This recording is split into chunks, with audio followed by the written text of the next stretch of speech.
কিন্তু বাবুগিরি দেখিয়ে অলসতা করে বসে থাকা যাবে। কাজ ছোট হোক বা বড় হোক, বরকত দেয় কে? সুন্দরভাবে করলে প্রত্যেকটা কাজে বরকত আছে না নাই?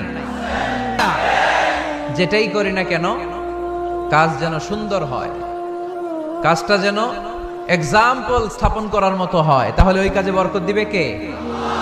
রাসূল সাল্লাল্লাহু আলাইহি ওয়াসাল্লাম যখন তোমাদের মতো যুবক, তিনি কি অলস ছিলেন? মা বাআসাল্লাহু নাবিয়ান ইল্লা রাআল গানাম, এই পৃথিবীতে এমন কোন নবী ছিল না যেই নবীরা ছাগল চড়ায় নাই। সুবহানাল্লাহ বলবা না? ছাগল চড়িয়েছেন আমার প্রিয় নবী মুহাম্মদ সাল্লাল্লাহু আলাইহি ওয়াসাল্লাম। মরুভূমিতে তিনি ছাগল চড়াতেন অল্প কিছু পারিশ্রমিকের বিনিময়ে। সাহাবারা বললেন, ইয়া রাসূলুল্লাহ, সব নবী ছাগল চড়িয়েছে বুঝলাম, আপনিও?